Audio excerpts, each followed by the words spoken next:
Well, the chicken wire is up around my wife's garden. She doesn't have much in there because she was afraid of the St. Bernard destroying the garden. He's jumped in there and pissed today, so this is my job today, putting this stuff up. Probably not going to keep him out. He could leapfrog this if he wanted to, but now he can't just step in, so maybe it'll keep him out. We'll find out. Little cheap fire pit that we bought. Yeah, the kids enjoyed it, and we'll enjoy it for a while. So, a story of the stupidity of flies. As we're standing here waiting for the garbage guy to be done so I can close the gate. I get home last night and I go to grab some Toppables, and it's a brand new box, right? I ate like 20 crackers out of it, so there was like 2.5 sleeves left. Open the box and there's like 6 crackers left in the box. What happened to all my fucking crackers? And my son goes, "Oh, the dog came by and knocked them over and they all spilled out, so I threw them out." So I opened the garbage can. I opened the garbage can, and I opened the compost, and I'm like, "Well, they're not in either of those, so where are they?" He goes, "Oh, well, when they fell, I decided that I was going to eat them." And I go, "Okay, well then no, what you did was just eat them." He goes, No, the dogs knocked them over and they fell out." And I go, "Aiden, they were all in plastic wrap still, so if they fell out, you'd just put them back in the box." Yeah, type of stuff you deal with. It's just stupidity. Just tell the truth. You ate them. I don't care. But why the fucking lies? Like, why? And before one of you says it to me, you know, well, if you didn't care, why did you ask? Well, I didn't care. I don't care if you want to eat some of my crackers. Go ahead. What I cared about was an entire fucking box of crackers was eaten in a day. That I care about a little bit. So yeah. All right.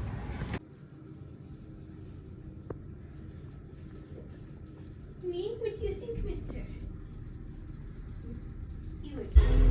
You know, people always said that the weather in the Arctic was weird. That.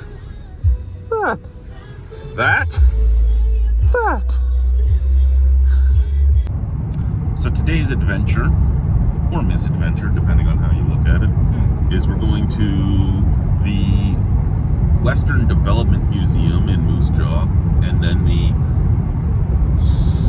Zukinin Ship and Pioneer Village, also in Moose Jaw.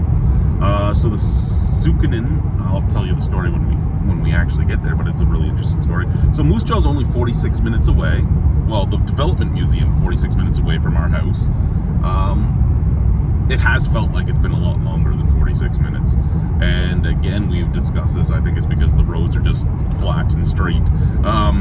Except there was one point where we were on a road that was like this, legitimately on a turn. Like it was like they were like, "Hey, you're gonna get bored. Let's put you in a racetrack with a bank. That's what we're gonna do. We're gonna give you a bank turn.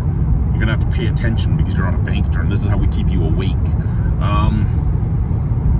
But it was the only turn we've had to do this whole time, and it's probably going to be the only turn we do pretty much the entire time. Until we get to Moose Jaw. One thing I can say about the highways here, unlike the highways in Ontario, is they are pretty much straightforward right to where they're going. And they go so far outside of towns that you don't really even see the cities or towns unless you're going in.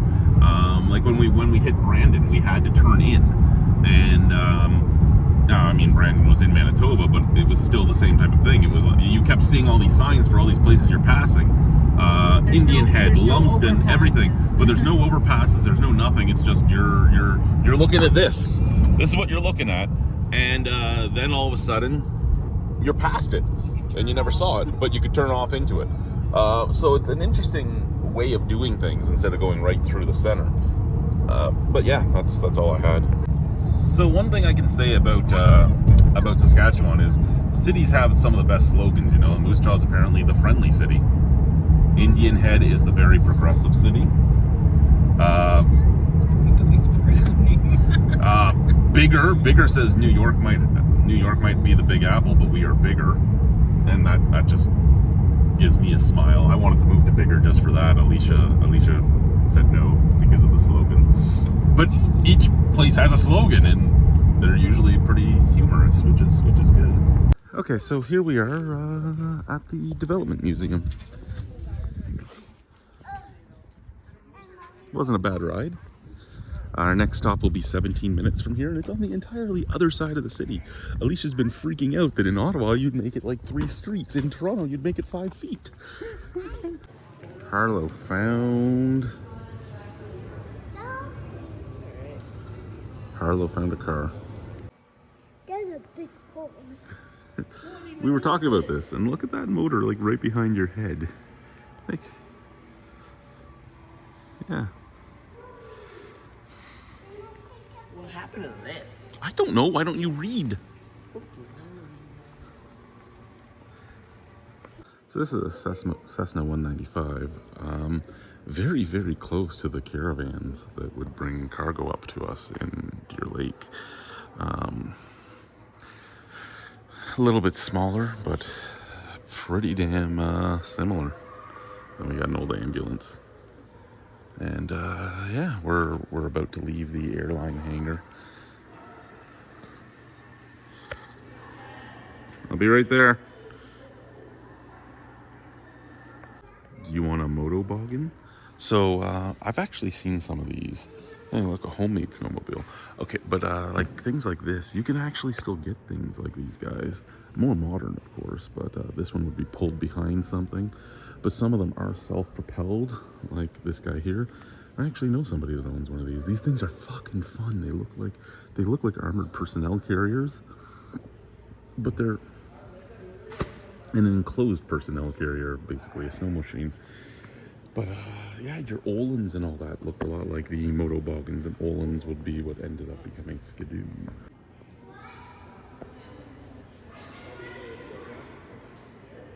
Old Volkswagen. It's kind of cool that people would donate these vehicles here because you can make good deals of money on some of them. And look at that.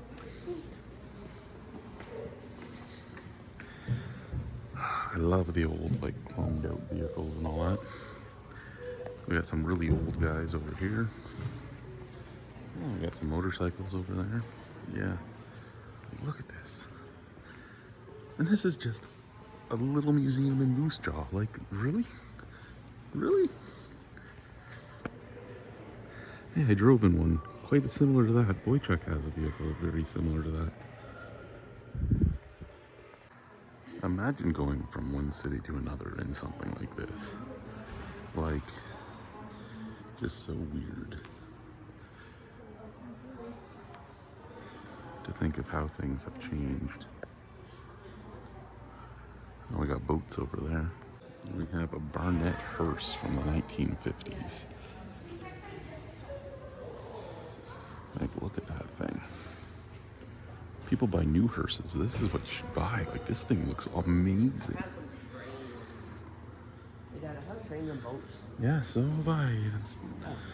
This was an ambulance back when it was drawn by horse. That wasn't me.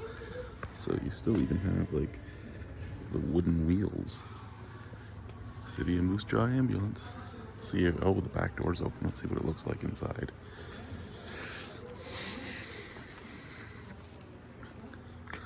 Oh man, you were just on your own. There was no way there was anyone back there doing anything with you.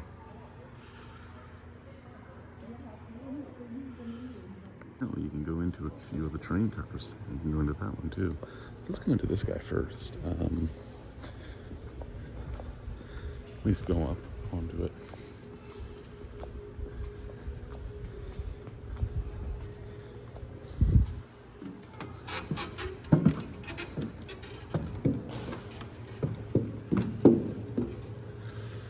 Okay, so this one you can't actually go in, but you can get all the way up to look in.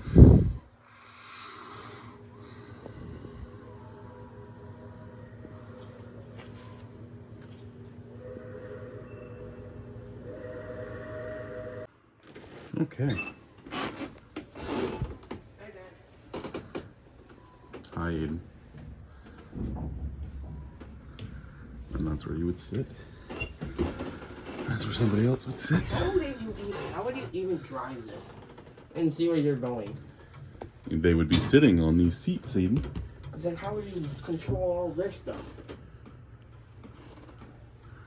And you would look out this window and that window.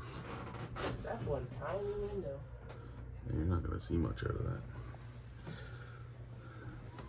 I don't think, I've never been in the front of a newer train, so I don't know how much different it is. But